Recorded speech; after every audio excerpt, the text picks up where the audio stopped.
Hey everybody, welcome to Highly Unlikely with Josh and Jenaye. This is our third intro to this podcast, but this is the one. This is the one. Here we are. Yep. We're so glad you're here with us today. And it's officially December, officially Christmas season when you're listening to this. And so we are kind of doing another take on the holidays, another holiday episode, whatever we're going to title it. I don't know. But we have anticipation of diving into it. So all of you that were getting shamed for playing Christmas music before Thanksgiving, now you live your best life. You go for it. Yep. You do it. All right. Let's do the questions so we can dig into the content. Question from the bowl. Where did you go to school? I went to Glen Ullin Elementary School, Glen Ullin Middle School, Glen Ullin High School, and then I went to North Dakota State University, and then I went to Berean School of the Bible, and then I went to Evangel University. Oh my gosh. And got my master's degree. You did it all. I wasn't going to do it all. I was just going to say UND, man, all the way. UND. But where'd you, maybe some people don't know where you went to high school. I grew up in Mayville, North Dakota. We have a stoplight and paved streets. So, you know. One stoplight. No more than one? One. Maybe there's more than one now. It's grown. Yeah. Mayville College, I think is what it's called, is there. So, you know, we grow by State like 800. University. Isn't it a state university? Is it a state Mayville university? State, yeah. Is it? Someone's nodding. Yep. Okay, I see. Obviously, I didn't go there. So I didn't know. So sorry, Mayville. Yeah, that's where I did. Mayport CG Patriots is how we said it, not Patriots. I know. I don't know if they've changed that. They probably have. But a whole town that pronounced it wrong, I guess. So, but yeah, UND. I did UND for all my 6 years. And my actual degree is in physical therapy. Doctor. Yeah, when I say dumb things or something doesn't make sense, I'll say, I'm a doctor. Don't you forget it. I'm a doctor. Which I got to do my continuing ed this month. It's my year. Got to hang on. Get those continuing. Yeah, I got to keep that license, man. Jenaye, what is one moment that sticks out in your mind as the best, like, some Christmas season where, like, something happened, you were like, I am in the holiday spirit? Like, was there a tradition or... one time I remember being in college and I was in a grocery store in December and they were playing Christmas music and I walked out the front doors and there's these big snowflakes coming down and Christmas music and I thought, I am in the holiday spirit. I can feel it. Little snow. I guess I usually don't think about being in the holiday spirit. Once Christmas music starts playing, I'm there. Which the second it gets cold in North Dakota, I start playing Christmas music. And it's so funny because one of our daughters, 1,000% takes after me. And she has been listening to Christmas music for weeks. Early November was listening to it and gets so much joy from it. And is like, oh, can you play this song? And I just love that she has a love for it. So there is just a joy. Like when we were in finals week in college, it would be Christmas music for me, even if it was finals week in May, because it just brings fuzzy feelings. Best Christmas album, I believe, is Lauren Daigle's Behold album. It is very good. It's so good.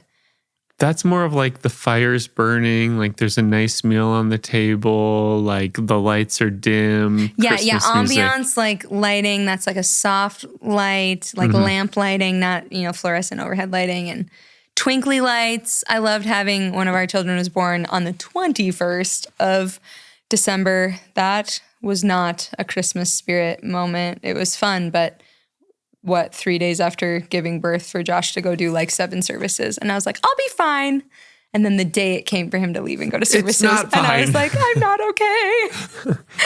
Do you think my mom or somebody came down? I think your sister came and helped. Yeah, somebody came and helped. I was like, do you think someone can come help me? So anyone. Yes, but that's unique to us and probably not anyone else. So yeah.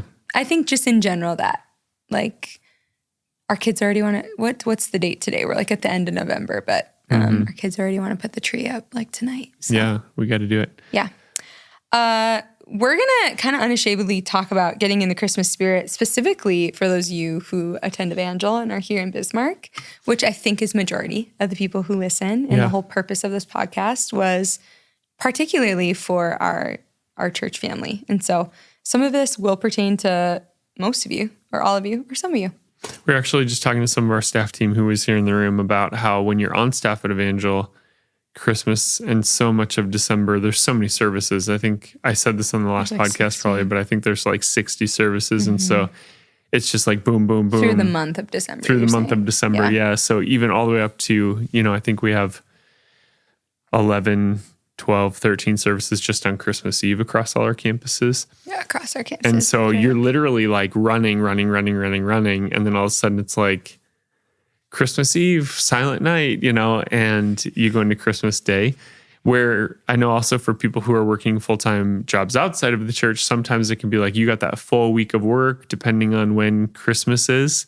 And then all of a sudden it's like maybe the 23rd. You work all of Christmas Eve, you get off work and you maybe can catch, like I think Christmas Eve service, like our last one, what is it, at 4:30 or something? Yeah, usually about 4:30. So like let's say you have a job where you work till 5, like you got to figure out like Christmas services and things like that, or maybe you're hosting or things like that. And yeah, maybe you get one day off and then it's right back to the grind. So we just want to talk about like how do you intentionally steward and curate and get your life to like kind of get in the Christmas spirit. Yeah. Which is really get in the mood to celebrate Jesus. Right. And it's also it's not just Jesus either. It's like, it's just one of the most special family times of the year. And we can miss it or not build traditions and not really, your kids usually have a break from school. A lot of people have at least a little bit of a break from work. And so it can become like a special time, even if it's a rat race leading up to it. One of the things I'm thankful, and I mentioned this on the last one too, but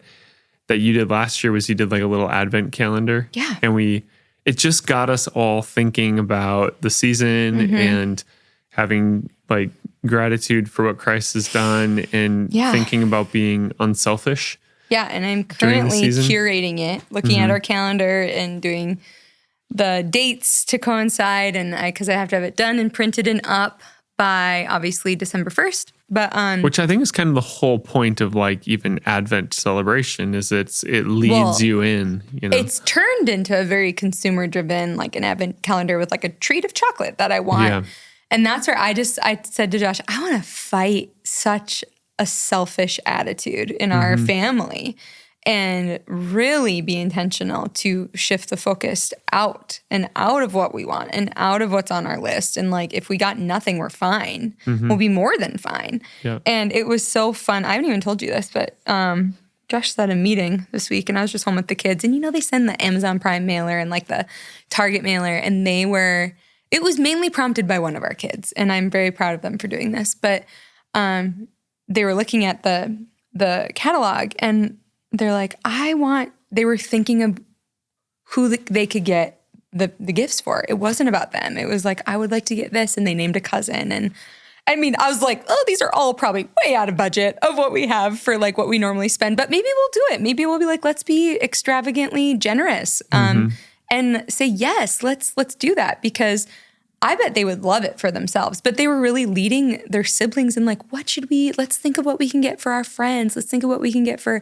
our cousins and things like that. And it was just really sweet. And I would say, because last year was our first year, we talked the year before about doing an Advent calendar. I just didn't get to it. I think that was the year we had a baby, or it was close to it. And I was like, nope, no time for that. But now that I have a template, and I am going to work. I said this on the last one, but we talked with our team and I was like, can you help me to make just like a template? And maybe you'll get to see actually ours, and maybe I'll take out some personal details. But I was just going to pull it up on my, what is this, Google Drive? Yeah, I don't know what you're pulling up. What are you pulling up? Our Advent calendar. Okay.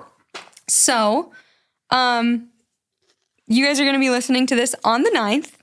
And on the 9th, we have an event that we put on every December for our staff. And that's on our Advent calendar. And there's going to be some way for our kids to think of other people even when they're at that event. And even within December, we always go out to eat or go and celebrate our MLC students that are graduating. And I found that date on the calendar. And that day of the Advent calendar is, hey, kids, like MLC is going to be graduating. Write them an encouraging someone. That's an MLC, an encouraging note saying like, great job, congratulations. So it can be so simple. You don't have to spend money. I know of a friend that on theirs, they like did encourage like drawings and writings, but they went to like Walmart, where there's like storage, whatever, bins and boxes. They like put them in things like that. Like, so when someone bought it, they would have this like encouraging note in there. That's I mean, it's just like, you can get creative. But they're not consumer oriented. They're like some, like one, and some is tradition and some is like, let's go out to eat, which is fun for our family. Like last year we did, on a Saturday, let's go to Copper Dog as a family. And the kids get to pick what party at where we were eating we get to pay for. And that was just so cool. Like, and it was like a certain family and they walked in and one of our kids was like, I want to pay for them. I forgot about that. Yes. They still talk about it. Yeah. And so, like one day is like draw a card for a friend and send it in the mail to them. One day is write down 5 things that you're grateful for. One of our kids has a birthday in December, and on that day, it's the other 2 siblings are going to be tasked with think of how you can bless that person today and how you can serve them. Yeah, it does not have to be crazy. Like, and one night is going to be go and look at Christmas lights. One night is going to be, but a part of going to look at Christmas lights, I added, and let's write a thank you card to leave at one of the houses to say like, thank you for sharing these lights with us. Like, we really enjoy it. We did that once. There's a house that has a blow up Olaf. We would drive by every day on the way home. And our kids were like, take the Olaf way. And you took them, I think, maybe the oldest or the older 2. And you went and like hand delivered after it was all done at the end of the season. Like, hey, we so enjoyed this. This was like so fun to drive by. Like, who gets thanked for, because that's hard work to put that stuff up. Sorry. I'm spending too much time on this. We took cookies to our neighbors and it wasn't like homemade, 4 different kinds of cookies. Well, it used to be homemade. Yeah. I don't have the capacity for that anymore. So Costco it is. And I make a platter and we deliver our Christmas card to our neighbors.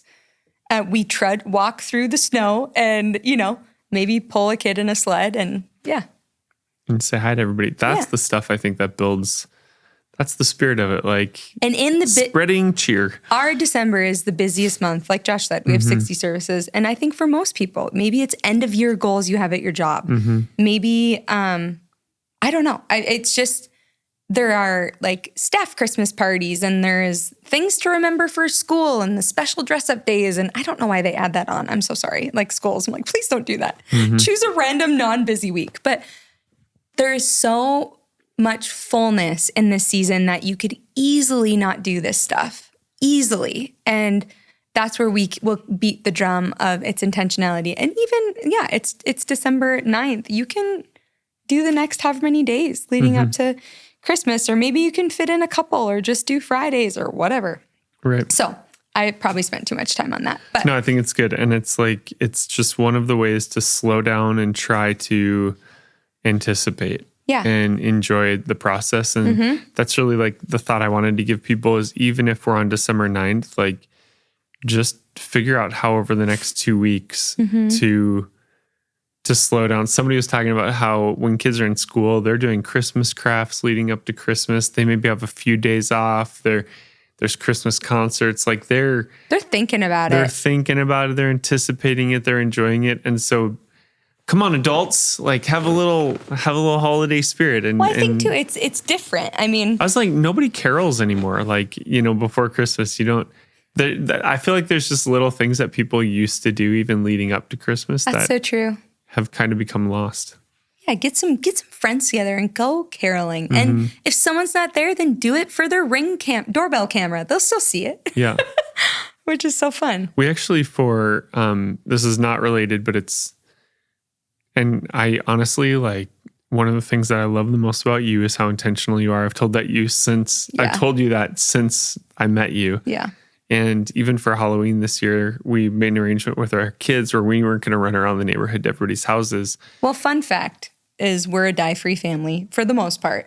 So no artificial dyes, which makes October 31st and holidays very interesting. Challenging. So it was honestly a bit selfish to say, hey, we're not going to go around and get all these this selfish candy. Would have been more like we're just going to shut it down, or true. We've gone on vacation over that time before. That's true. But Jenaye went through all this work to set up a table with the candy on it for kids who came up. It was really a dream come true. I've been wanting to do this like our whole marriage. Yeah, with like a hot thing of apple cider for adults who walked up the driveway, because adults don't come up the driveway. But if you're like, hey, you guys want cider? Well, we did a bonfire and because it was cold. And then we had like inflatables, because we have a couple like small inflatables that we're like, maybe kids will use them. But for our kids, I just said like, how do you want to like welcome kids to the neighborhood? How do you want to, like maybe they'll come up. They set out like the cornhole. No one played it, but they like were like, maybe kids would. And some kids stayed and played. And it was like, even we had a little bonfire and some of our friends were around it. Then other people kind of squeezed in around. And it was fun. We just like really got to spend time with our neighbors. And there was like this teenage girl, like a group of teenage girls that came up. And I did like baked goods. I did like fruit snacks for little kids. And then I did like candy for others. And to every person, I was just like, take as much as you want, like whatever, And so these like high school, probably middle school girls, probably middle school, where I was like, do you guys want hot chocolate? And they're like, oh, or apple cider. And they're like, oh, sure. This is such a good idea. Oh my gosh. It was just really sweet. And we got to like neighbors that we were had met briefly, but like got to know them a bit more. And I just think that is like, if we're gonna name this podcast the highly unlikely, it's about like God using highly unlikely people, but also I think highly unlikely things. Highly like do something different. Yeah. Be the one that's like, because it was an inconvenience. It was a lot of work, right? But it like to deposit in other people and be the house that like we did have. I mean, we have had. I don't want to give the story away, but like a younger person. Like a student who figured out that we were the house in the neighborhood, and that person came and rang the doorbell one day and just like to you said, thank you for everything you do at the church. But then you pried a little bit, like, what's your name? What grade are you in? And they ended up opening up about being bullied. And like, we want to be that house, right? And you were intentional to message the mom and say, hey, just so you know, your kid stopped by. We're A-okay with it. Yep. Like I talked and you and Avery got to pray for that kid. And then we saw them again, driving down the street, and I think it's just it kind of comes back to another theme of just like being an open door family. And I remember a friend telling me they had moved to North Dakota from another state, and they said it's so hard to build community here because everybody is so focused on their own families. And there's a beauty in that. Are you saying nuclear like family of origin or nuclear family, but really family of origin? And I'm like, that's a beautiful thing. There should obviously be spaces for that. But it's also like some of our families could use the introduction of people from the outside, just to be healthier. Okay, here's a question. Like, obviously we're past Thanksgiving, but like when we're recording this, it's about a week before Thanksgiving. Yeah. But I know that was even something where I had the thought even today of like, gosh, I just wonder if we know anyone that doesn't have anywhere to go on Thanksgiving. Ooh, if I bridge that, I'm having the whole entire extended family bridge that. And I think that's a good question to ask. Like, are you curating a space where like you'd have the family that would 1,000% welcome someone in if they have nowhere to go on the holidays, or,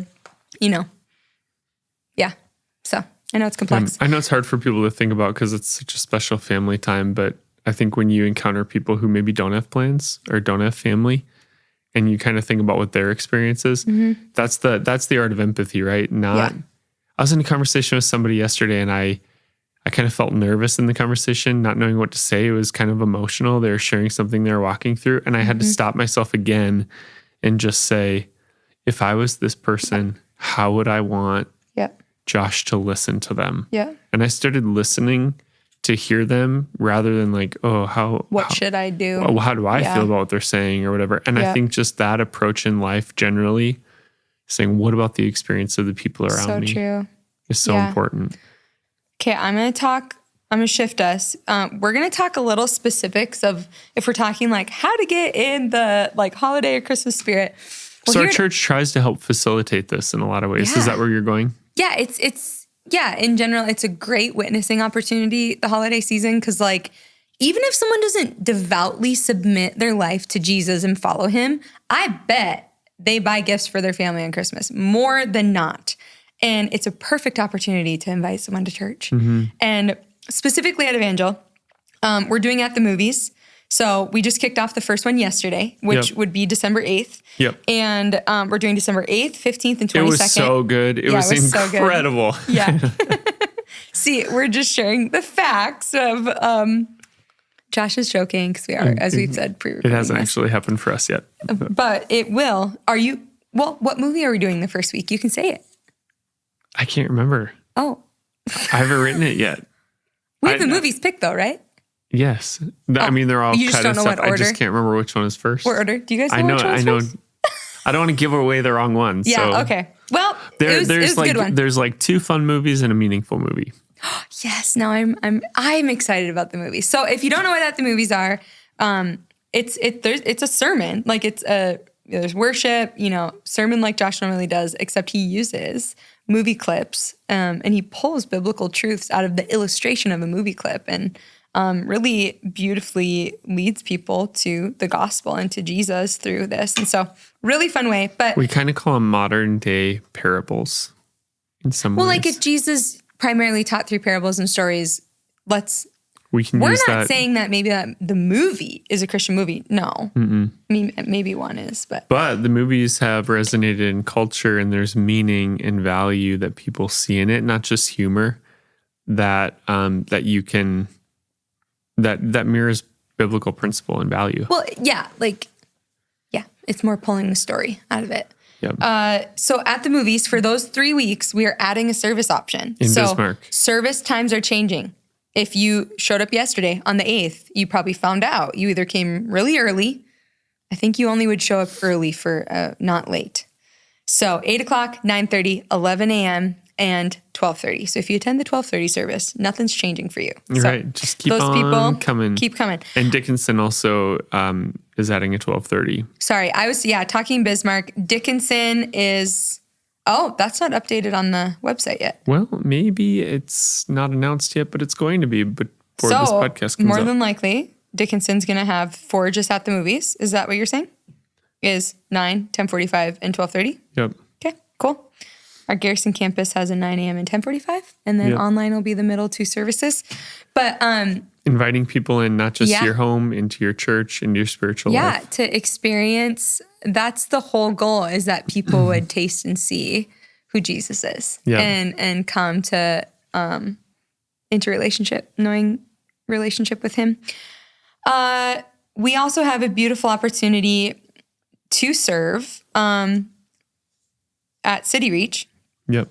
Which, again, I planned our Advent calendar around that, and that day is, I'm pretty positive, I want to get the right day it is. City Reach is basically the work that Evangel does, like in our own backyard, taking care of people, like helping schools. Yes, sometimes it's like teams that go out and do projects in the community. Sometimes it's all in-house, but maybe you're wrapping gifts for foster kids to receive on Christmas. Yeah, we'll serve single moms or widows. Yep. Sometimes, like depending on throughout the year. So City Reach is happening on Saturday, December 14th. So you still have time, register. Just in a couple days. Yep. And if you have older kids, like probably all 3 of our kids could help in some degree, probably more older too. Or maybe get a babysitter and go do it with your spouse. I mean, just give back. And the most precious thing we can give, I don't think is our money. I think it's our time, because money you can store up and save. You can't do it with time. You spend it second by second. So every second you are choosing how you're spending that. Yeah. And it's not just to give. I mean, people sit around tables together and write cards for people in the community, and you're making friendships. You're getting to know people in the spiritual community that's called Evangel. And not just, so especially if I saw a message from somebody that was like, hey, been coming to Evangel for a year, been struggling to get plugged in, totally my fault. I haven't taken the steps. And I'm like, come to City Reach and sit at a table with some people, serve others, but also get to know people around you. Like take these opportunities to build Sometimes community. people say that and they've attended, the 9 the whole time they've come, try a different service. Maybe you're next best friend is at the 12:30 service. And not to get on this tangent, but and I appreciated that they owned it. But if you if you slip into a weekend service and slip out, your chances of just randomly, it's like running into the mall to go shopping. Your chances of connecting with a new person is really low. You have to be intentional about it. Totally. Christmas Eve is happening on December 24th. Every year it happens on December 24th. Just like last year. We have added different service times for that as well. And it's a shortened service. It's a family service. We end with candlelight. I tried to get Josh on the, like LED candles, and he's like, no way. Because I always tell our team, you better have a fire extinguisher ready. Because I had the brother, which he'd appreciate this, who the whole service would pick away the wax from that wick. And he had about a 2-inch wick by the end of that service and had this ginormous flame. So I think I'm just filtering through my personal experience. Through your brother? Yeah, that. Just need one. I was going to say his name, but I'm not going to do that. I'll say his name's Joe. One little Joe has a huge flame to just ignite a seat. Sorry, I'm not trying to. I'm actually not. You guys be so thankful that that's what I think of, because otherwise I don't know if there'd be a fire extinguisher ready in the production booth. Yeah, I'm more like, please don't spill wax on the seats. But do you know what my actual response was? What? I would rather not do candlelight than do fake candles.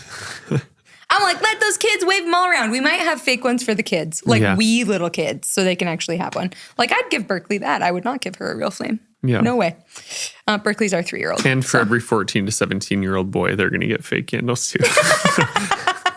Just kidding. That is just too tempting. But really, we have a whole Christmas website. So with all our service times, like what's available, even context of like what's happening in eKids, what services have eKids.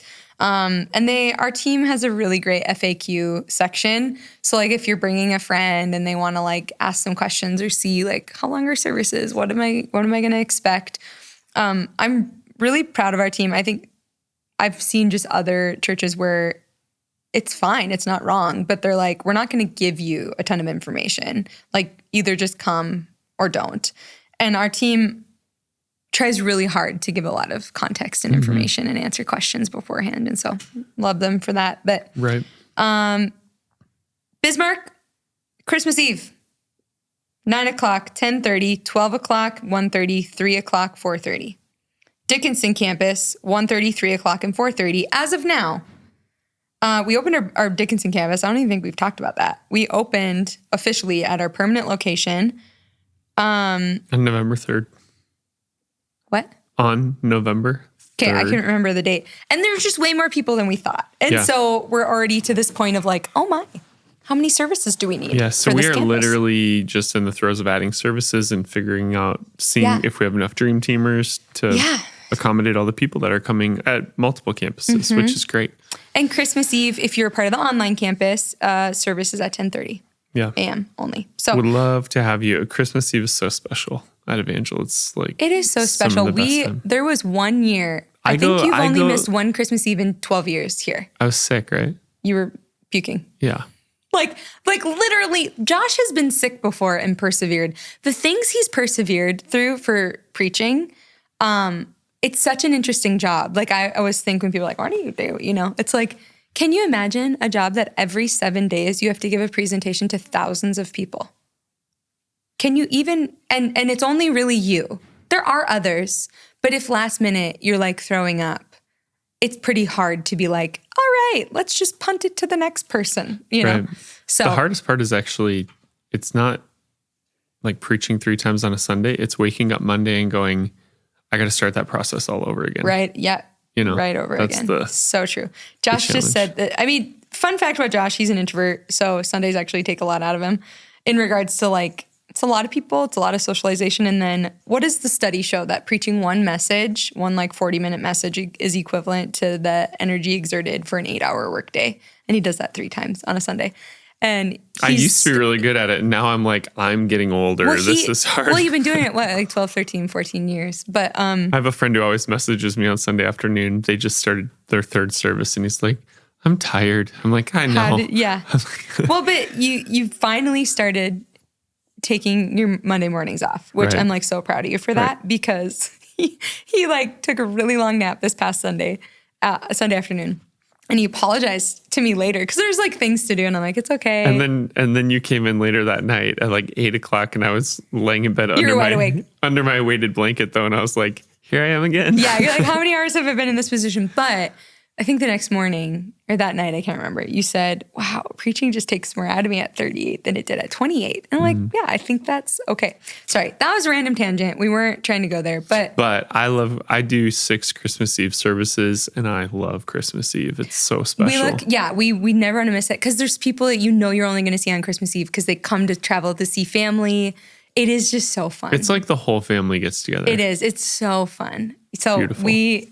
And the Christmas decor this year at Evangel is just like super cozy and I love it so much. We're all about the cozy. We are. Okay. A part of enjoying the holiday season is also slowing down, trying, because everything in culture, everything, even like us, we have to be so intentional with slowing down, and really the Lord built this into the Christian life through Sabbath. If the Lord needed to rest one day, how much more do we need to rest one day and honor the Sabbath? Yeah, so on the 27th, 29th, I think I have this date wrong. I keep saying this date wrong. It's the last Sunday in December.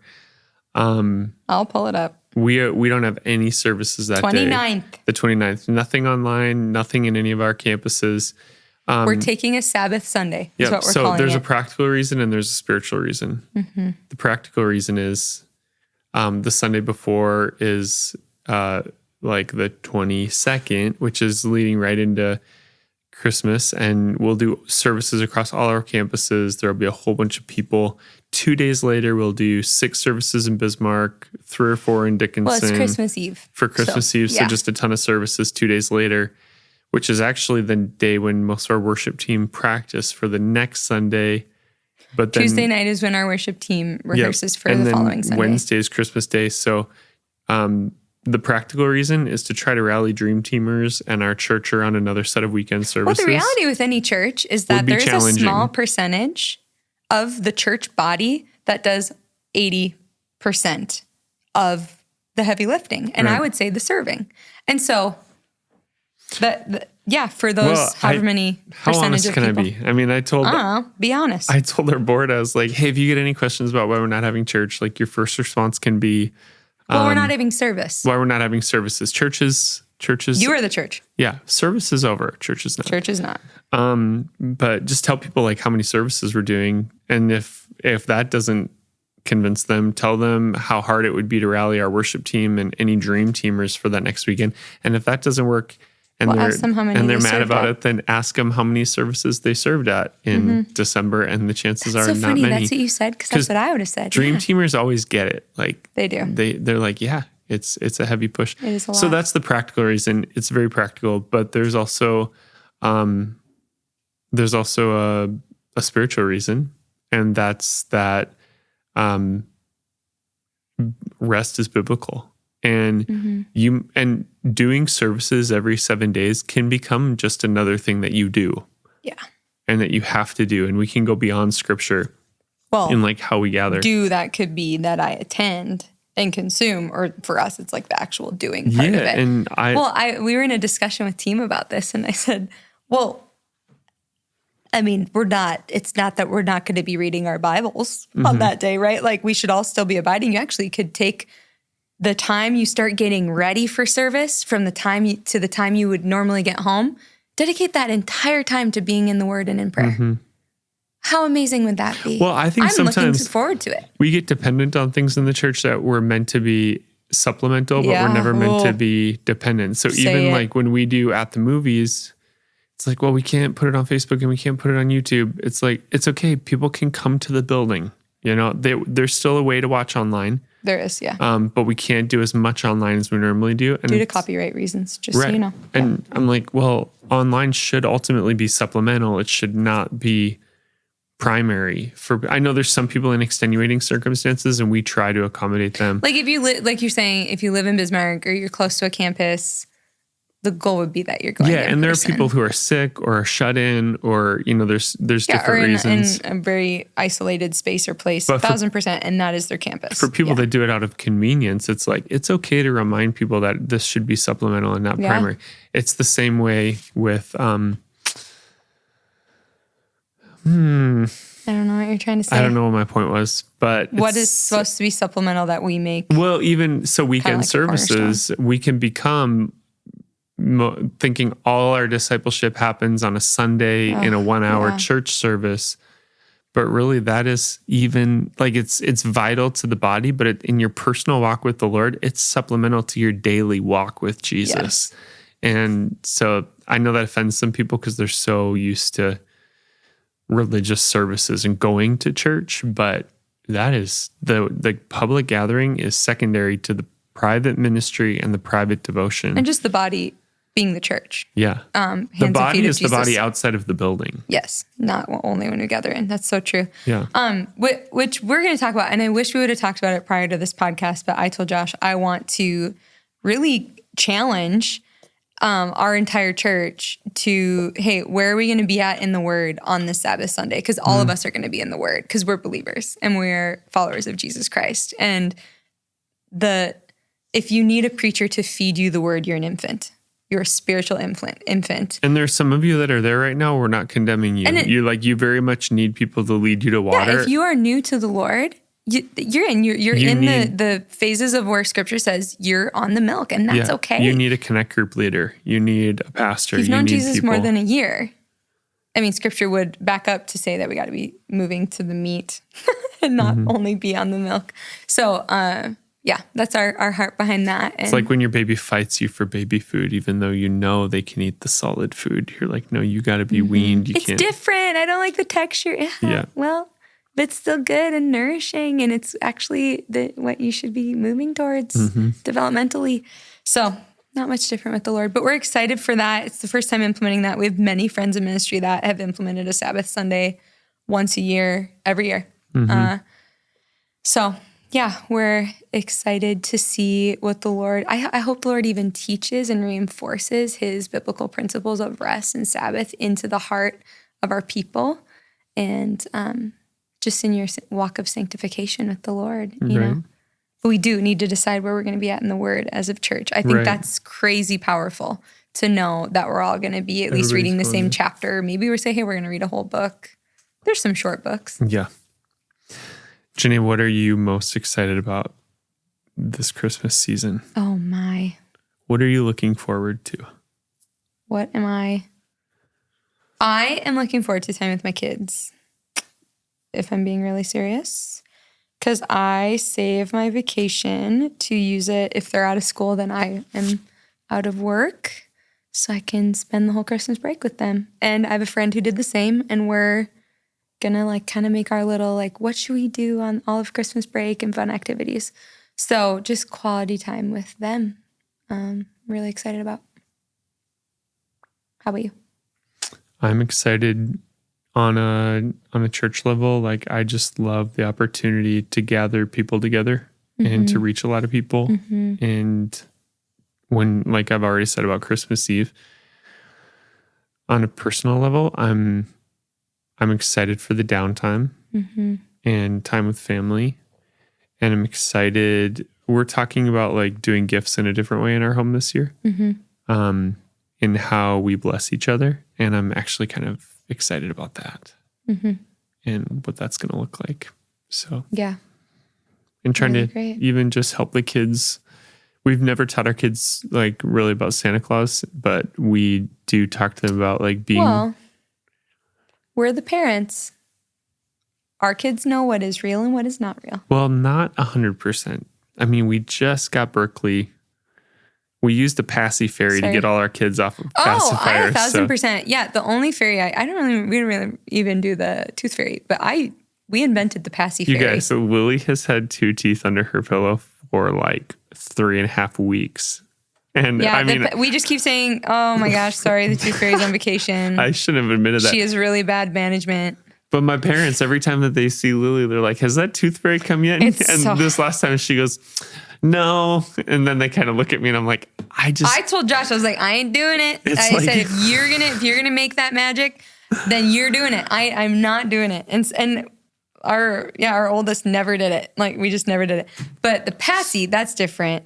And later, I think 2 weeks after we did it with our middle child, it's you leave your Passy outside in a bag. You're becoming a big kid. And then the passy fairy leaves you a gift to say, and they get to go give that passy to a new baby, which gross, that wouldn't happen, but whatever. It makes sense to a 2-year-old. And we just did it with our youngest, which she's far too old to have one, but whatever. She was our youngest. What did I say? Oldest? No, you said she's too old to have one, but she was our youngest. She's a baby, and I get why people, you say the youngest is spoiled. Oh, I get it. We're there. Not spoiled. You just maybe let things go a little too long. She's the sorry, cherry but on we top. need to have a conversation about Santa Claus because I'm sorry. I've totally trained our kids that he's not real. No, that's what I'm saying. Sorry if you're listening with your kids. This is an adult podcast. So like what we've talked about with gifts is getting each other gifts with the intentionality of like, no, mom got this for you because she loves you and she wanted to give. And no, Lily Avery got this for you because he loves you and cares about you. I mean, definitely our older two, we've had to have the conversations of, hey, you don't have to go around telling everyone that this isn't real. Right. We teach them on the premise of St. Nicholas as a human and why people celebrate him and the deeds that he did were good, right? But we don't celebrate St. Nicholas. We celebrate Jesus. Jesus is the actual reason. We can't miss Jesus. And we have nothing to celebrate without Jesus. You have nothing to celebrate without him. So even yesterday, one of our kids goes, Santa isn't real, right? I said, yep. I said, but remember, you can totally get excited about the concept of that. That's fun. So fun. But you're going to know. Last year, I think they asked, can I have a gift from Santa? I said, sure, I can write Santa if you want. But you know who bought the gift, right? And they said, yeah, you. I said, great. And they just want fun. They want like mystery, and we still create the mystery. So that's just the parenting tactic we've took. I'll just never forget a parent saying, I don't understand believers, particularly who go to extreme lengths to get their kids to believe in things that they really think are real, that are not real. And they can go to the mall and see Santa and meet him. And in your childhood, they're like, this is so real. And grow up to find out that he's not real. Yet you are telling them that God is real, the presence of God is real, Jesus is real, and the Holy Spirit is real, but you can't see any of them. That just stuck with me. And they said, I don't get why. Yeah. So we just open-handed issue. It's not a closed-handed issue that you got to do it a certain way. We but approach it. I mean, that's something that resonated with us and just kind of informed what we decided to do. And we have close friends that have chosen the other way, right? Yeah, or they do the elf on the shelf stuff, and we just have never built Christmas that way in our home. Right. But, and our kids have asked for those things. Like right now, we want elf on a shelf, and I said, great. I mean, we could. I'm definitely probably not going to teach them that like he loses whatever his magic if he's touched. But I said, but I would not want you to be obedient and respectful and have good behavior because this doll is watching you and going to report to Santa. We obey and we are respectful because we honor Jesus with our lives. I mean, it's just the principle of what when we feel conviction, when I do, I mean, both of us, but when we feel conviction, we feel it strongly. So I think whatever. We just are sharing our perspective, our life. You can disagree. It's how and we can still live in live. unity, and that's fine. It's unlikely, but it's following what we believe and just what we think is right and trying to do it to the best of our ability. So we love you guys. We hope to see you at the movies or at Christmas Eve. Merry Christmas from Highly Unlikely with Christmas. Josh and Jenaye. And be intentional this season. Yes. We'll see you guys next time. See you next time.